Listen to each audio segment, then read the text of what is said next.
हमारे चैनल को सब्सक्राइब करें और बेल नोटिफिकेशन को ज़रूर दबाएं।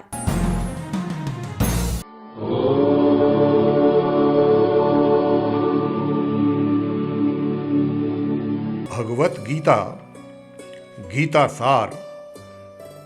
भगवत गीता और भगवत गीता के ज्ञान पर असंख्य लोगों ने काम किया है। जाने कितनी ही गीता आपने सुनी भी होंगी। गीता के अध्यायों में जितने भी अध्याय हैं, वेदों और उपनिषदों का सार है। गीता में अगर कुछ विशेष है तो वो है भगवान श्री कृष्ण। बाकी हम सब निमित्त हैं, यानी कि साधन हैं। इसके हर अध्याय और हर श्लोक में आप अपने आप को अर्जुन समझिएगा, क्योंकि अर्जुन की हर शंका, उसका डर हर समस्या, वैसे देखा जाए तो हमारी ही परेशानी है, और हर परेशानी का हल बता रहे हैं भगवान श्री कृष्ण। परंतु मैं आचार्य पंडित सर्वदानंद शर्मा अब आपके सामने प्रस्तुत कर रहा हूं भगवत गीता की एक और व्याख्या, और जानेंगे कि भगवान श्री कृष्ण ने अर्जुन को शरीर और आत्मा में क्या अंतर है, दोनों में क्या भेद है, इसके विषय में बताया है। महाभारत युद्ध से पहले अर्जुन कहते हैं कि हे कृष्ण, मैं अपने सगे संबंधियों के साथ युद्ध नहीं कर सकता। फिर भगवान अर्जुन को गीता ज्ञान देते हुए पूछते हैं कि हे अर्जुन, बताओ तुम्हारे भीष्म पितामह कहाँ हैं? अर्जुन कहते हैं कि प्रभु, वे रथ पर खड़े मेरे भीष्म पितामह हैं। कृष्ण कहते हैं, पर वो जो रथ के ऊपर खड़ा दिखाई दे रहा है पार्थ, वो तो केवल भीष्म पितामह का शरीर है। मैं तो ये पूछता हूं, असली भीष्म पितामह कौन है और कहां है? अर्जुन कहते हैं कि हे कृष्ण, आपकी बात मेरी समझ में नहीं आ रही है। वो जो दिख रहा है वो भीष्म पितामह नहीं है, केवल शरीर है। इसका अर्थ कि भीष्म पितामह कोई और है। इस पर भगवान श्री कृष्ण कहते हैं, अवश्य, यही तुम्हें मैं समझा रहा हूं। देखो, ध्यान से देखो, उस शरीर में जो प्रकाश है, जिसे हम आत्मा कहते हैं, मैं तुम्हें दिव्य चक्षु प्रदान करता हूं। भगवान दिव्य चक्षु अर्जुन को देते हैं और कृष्ण कहते हैं, इन दिव्य चक्षुओं से देखो उस आत्मा को। वो जो शरीर के अंदर जो आत्मा है, जो प्रकाश है, वही है असली भीष्म पितामह। दिखाई दे रही है उनकी आत्मा? ऐसा पूछते हैं भगवान श्री कृष्ण अर्जुन से। तो अर्जुन कहते हैं, हां केशव, एक प्रकाश रूपी आत्मा दिखाई दे रही है। इस पर भगवान श्री कृष्ण कहते हैं, बहुत अच्छा, अब देखो, यदि मैं अपने सुदर्शन चक्र से भीष्म पितामह का शरीर काट दूं तो केवल उनका शरीर ही मरेगा, परंतु उनकी आत्मा का प्रकाश नहीं बुझेगा। देखो, मैं तुम्हारे इन दिव्य चक्षुओं को ये दृश्य सजीव करके दिखाता हूं। अब भगवान श्री कृष्ण अपने सुदर्शन चक्र से भीष्म पितामह के शरीर के दो टुकड़े कर देते हैं, और इस पर भगवान श्री कृष्ण कहते हैं, देखा अर्जुन, मेरे सुदर्शन से केवल उस शरीर का नाश हुआ है, उसकी आत्मा का दिया अब भी उसी प्रकार जल रहा है। हे कौन्ते, यानी कि कुंती पुत्र, इस परम सत्य को अच्छी तरह समझ लो कि विश्व में केवल शरीर ही नाशवान है, किंतु आत्मा अविनाशी है। शरीर के मरने पर आत्मा नहीं मरती। आत्मा न केवल जन्म लेती है और ना ही कभी मरती है।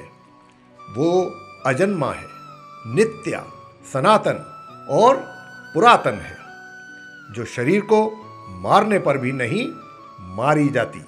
न हन्यते हन्यमाने शरीरे, यानी कि शरीर के मारे जाने पर भी यह नहीं मारी जाती। अर्जुन कहते हैं कि हे केशव, तुम्हारी बातें मेरी बुद्धि को भ्रम में डाल रही हैं। तुम दो बातें एक साथ कह रहे हो भगवान, जो कि परस्पर विरोधी हैं। तुम कहते हो कि शरीर मर जाता है, परंतु शरीर का एक हिस्सा, जिसे हम आत्मा कहते हैं, वो नहीं मरता। इस पर भगवान श्री कृष्ण कहते हैं, नहीं अर्जुन, मैंने आत्मा को शरीर का एक हिस्सा नहीं कहा है। मैंने कहा है आत्मा और शरीर दो अलग अलग चीजें हैं, जैसे तुम और तुम्हारा कवच दो अलग चीजें हैं। तुम्हारे कवच के दो टुकड़े हो जाएं तो उसका यह अर्थ नहीं होता कि अर्जुन के दो टुकड़े हो गए। जिस प्रकार तुम और तुम्हारा कवच दो अलग अलग वस्तुएं हैं, या तुम और तुम्हारा ये रथ दो अलग अलग वस्तुएं हैं, उसी प्रकार मनुष्य का शरीर और उसकी आत्मा दो अलग अलग वस्तुएं हैं। यूं समझ लीजिए कि जिस रथ में अर्जुन बैठा है वो रथ अर्जुन नहीं है। अर्जुन तो वो है जो रथ में बैठा हुआ रथी है। अर्जुन कहते हैं, ये ठीक है माधव कि अर्जुन रथ नहीं है। अर्जुन मैं हूं जो रथ में बैठा हुआ है। तुम्हें रथ के टूटने का शौक नहीं होगा, उसका कोई गम नहीं होगा, परंतु अर्जुन के मरने का तो शोक होगा ही। कृष्ण कहते हैं, अर्जुन, तुम्हारी बातें सुनकर मुझे तुम्हारी बुद्धि पर हंसी आ रही है। अपनी तरफ से तुम बड़े पंडितों और ज्ञानियों जैसी ऊंची ऊंची बातें कर रहे हो, परंतु तुम्हें ये नहीं मालूम, जो सचमुच ज्ञानी होते हैं वो ना उनका शोक करते हैं जो कि मर चुके हैं, और ना ही उनका शोक करते हैं जो अभी नहीं मरे हैं, क्योंकि वो जानते हैं कि जो मर गया है वो फिर जन्म लेगा, और जो अभी जीवित है वो अवश्य ही मरेगा। मरने वाला फिर जन्म लेगा, क्योंकि केवल शरीर का ही नाश होता है। शरीर के अंदर जो आत्मा है वो कभी नहीं मरता। हे पार्थ, इस संसार में दो ही वस्तुएं हैं, एक शरीर और दूसरा उस शरीर में रहने वाला शरीर, जिसको शरीर ही कहते हैं। जो शरीर में रहने वाला आत्मा रूप शरीरी है वो कभी मरता नहीं, और जो शरीर है वो सदा रहता नहीं। आत्मा एक शरीर छोड़ता है और दूसरा शरीर धारण कर लेता है। बिल्कुल वैसे ही जैसे मनुष्य पुराने कपड़े उतारकर नए कपड़े धारण कर लेता है। वासांसी जीर्णानि यथा विहाय नवानि गृह्णाति नरोपराणि तथा शरीराणि विहाय जीर्ण न्यानि संयाति नवानि देहि। भावार्थ इस प्रकार है, जैसे मनुष्य पुराने वस्त्रों को त्याग कर दूसरे नए वस्त्रों को ग्रहण करता है, वैसे ही जीवात्मा पुराने शरीरों को त्याग कर दूसरे नए शरीरों को प्राप्त होता है। हे महाभाग, ये देह का त्याग पुराने वस्त्र उतारने जैसा, जीवात्मा का नूतन जन्म नए परिधान के धारने जैसा। देह भी चोला, वस्त्र भी चोला, यह तथ्य विचारने जैसा। चोले के इस परिवर्तन पर क्या है धीरज हारने जैसा। हे पार्थ, केवल इतना समझ लो कि मृत्यु एक दरवाजा है जिसकी अंदर जाते हुए आत्मा पुराना शरीर छोड़ दिया करती है। वास्तव में मृत्यु और जन्म के दो दरवाजे हैं जो एक दूसरे के आमने सामने हैं। प्राणी जब मृत्यु के दरवाजे पर पहुंचता है तो उस शरीर की मृत्यु हो जाती है। फिर आत्मा का प्रकाश उस शरीर को छोड़कर आगे चला जाता है और फिर वो प्रकाश नए जन्म के दरवाजे में प्रवेश करता है जहां जीवात्मा को फिर से एक नया शरीर प्राप्त हो जाता है और वहां से उसके नए जन्म की नई यात्रा शुरू हो जाती है।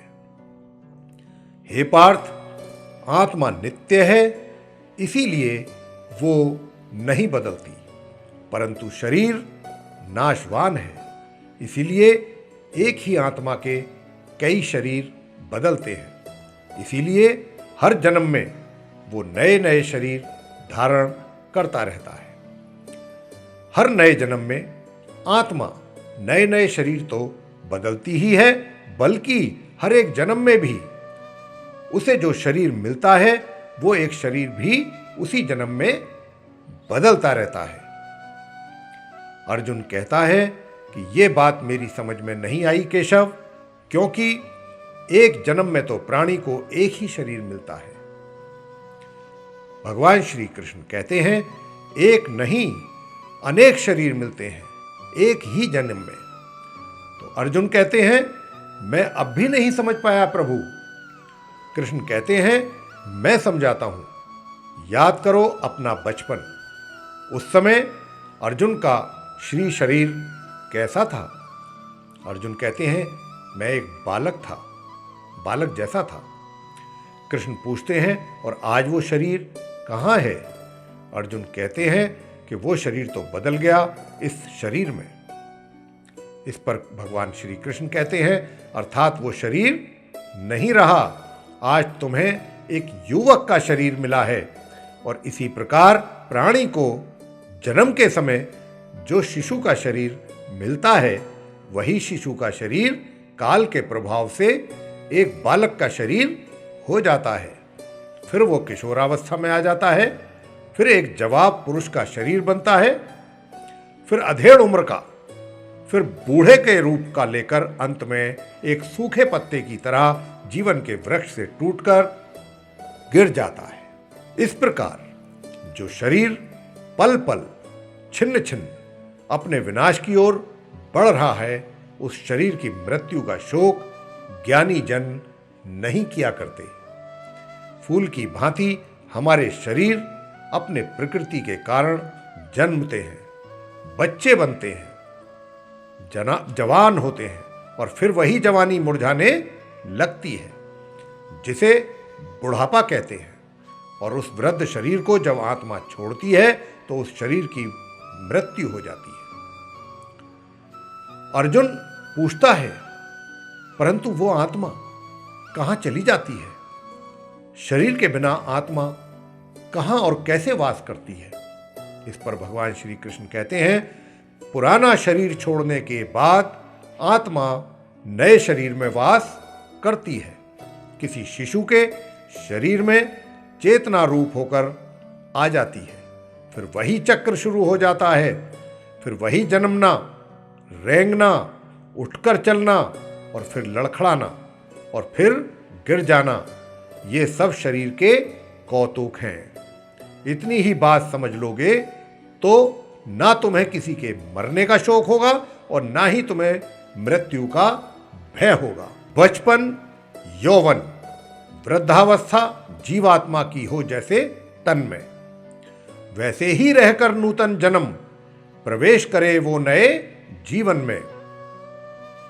हे अर्जुन, हम और तुम ये शरीर नहीं हैं, हम तो इन शरीर के अंदर रहने वाली आत्माएं हैं। ये शरीर तो केवल हमारे रथ हैं, हम उसके स्वामी हैं। रथ के टूटने से स्वामी नहीं टूट जाता, उसी प्रकार शरीर के सुख और दुख आत्मा को सुखी या दुखी नहीं करते। इस पर अर्जुन कहते हैं कि यदि हम आत्मा हैं तो ये सुख दुख का आभास हमारी आत्मा को क्यों होता है। इस पर भगवान श्री कृष्ण कहते हैं कि ये सुख दुख का आभास आत्मा को नहीं होता, केवल हमारे शरीर को होता है। इस पर अर्जुन कहते हैं तो फिर आत्मा को क्या होता है। इस पर श्री कृष्ण कहते हैं आत्मा को कुछ नहीं होता, क्योंकि ये होना ना होना, सुख दुख, सर्दी गर्मी, ये सब प्रकृति के नियम हैं। आत्मा तो अविनाशी परमात्मा का अंश है, इसीलिए आत्मा प्रकृति की सीमा से बाहर है। आत्मा अचिन्हित है, मानवीय चेतना के चिंतन के घेरे में नहीं आती। अर्जुन, आत्मा पर प्रकृति और सृष्टि के नियम लागू ही नहीं होते, क्योंकि वो सृष्टि और प्रकृति दोनों ही की पहुंच से बाहर है। जैसे एक चिंगारी अग्नि का ही अंश होती है, वैसे ही आत्मा परमात्मा का ही अंश होता है। इसलिए वो नित्य, अजन्मा, सनातन और सर्वव्यापी है, स्थिर रहने वाला और अचल है। अच्छे घो यम दाहमो यम क्लेघो शोच एवच नित्य सर्वगत स्थाणु रचलोयम सनातन है। भावार्थ ये हुआ, क्योंकि यह आत्मा अच्छेघ है, यह आत्मा आधाम्य है, अक्लेघ और निसंदेह अशोष्य है, तथा यह आत्मा नित्य सर्वव्यापी, अचल, स्थिर रहने वाला और सनातन है। परमात्मा का अंश है आत्मा। परमानंद लुटावे हो तब तक विचरे परमात्मा में, जब तक जा न समावे हो। करके इसका दुख बावरे व्यर्थ ही दुख बहावे हो। तो हे पार्थ, आत्मा को ना कोई शस्त्र काट सकता है, ना कोई उसे अग्नि जला सकती है। इसको जल नहीं गला सकता और ना इसे वायु ही सुखा सकती है। नैनम छिंदंती शस्त्राणि नैनम दहति पावकः न चैनम क्लेदयन्त्यापो न शोषयति मारुतः। भावार्थ यह हुआ, इस आत्मा को शस्त्र नहीं काट सकते, इसको आग नहीं जला सकती, इसको जल नहीं गला सकता और वायु नहीं सुखा सकता। आत्मा है वह सत्य कि जिसको शस्त्र काट नहीं पावे हो। अलख अभेद्य नित्य को कोई कैसे लक्ष्य बनावे हो। अग्नि का भाग चरम का तन है, तन को भस्म बनावे हो। अमर को मारे कौन अजर को कैसे अग्नि जलावे हो। आत्मा नहीं माटी की मूरत जिसको नीर गलावे हो। ये तो है महासागर, इसकी कोई था न पावे हो। हे अर्जुन, ये सब समझकर तुम्हें ना किसी के मरने का शोक मनाना चाहिए और ना किसी के ना मरने की खुशी का ही प्रदर्शन करना चाहिए। इस पर अर्जुन कहते हैं कि ये सब मानकर भी कि आत्मा नित्य, सनातन और अजन्मा है, उसे शस्त्र नहीं काट सकते, आग नहीं जला सकती, फिर भी प्राणी की आत्मा को दुख, सुख, शोक, खुशी, मान, अपमान, पीड़ा और आनंद का एहसास क्यों होता है। इस पर भगवान श्री कृष्ण कहते हैं कि हे पार्थ, मैंने पहले ही तुम्हें बताया कि सुख दुख का आभास करना आत्मा का नहीं, शरीर का कार्य है। अर्जुन ने पूछा, परंतु केशव, शरीर को दुख या पीड़ा तभी होगी जब शरीर को कोई चोट लग जाए या उसका कोई अंग कट जाए। जैसे शरीर आग में जल जाए, उसे जो पीड़ा होती है वो तो शरीर की पीड़ा है, परंतु मानहानि होने से जो दुख होता है या मान होने से जो आनंद मिलता है, उसमें तो शरीर को कोई चोट नहीं पहुंचती है। वो मान हानि का दुख, वो अपकीर्ति की पीड़ा तो आत्मा को ही होती है ना। भगवान श्री कृष्ण मुस्कुराकर कहते हैं कि नहीं अर्जुन, ये कीर्ति, अपकीर्ति, मान, अपमान, ये लाभ, हानि, ये जीतने का आनंद अथवा हारने की पीड़ा, ये भी आत्मा को नहीं होती। ये आत्मा का काम है ही नहीं, ये तो मन की शरारत है। साथियों, आज का जो विषय था, जो हमने गीता से लिया है, जिसमें भगवान श्री कृष्ण ने अर्जुन को शरीर और आत्मा ये क्या है, इनके विषय में जो ज्ञान दिया है, आज उसके विषय में हमने आपको उसकी व्याख्या सरल शब्दों में की है। हमें आशा है कि आपको ये जो आज का वीडियो है ये आपको पसंद आएगा। अगर आपको पसंद आया है तो इसको लाइक कीजिए, शेयर कीजिए, चैनल को भी सब्सक्राइब करना ना भूलें।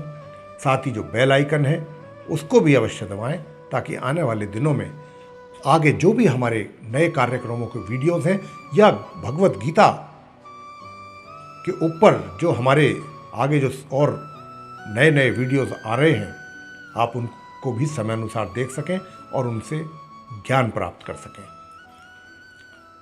इसी के साथ बहुत बहुत धन्यवाद। जय माता दी।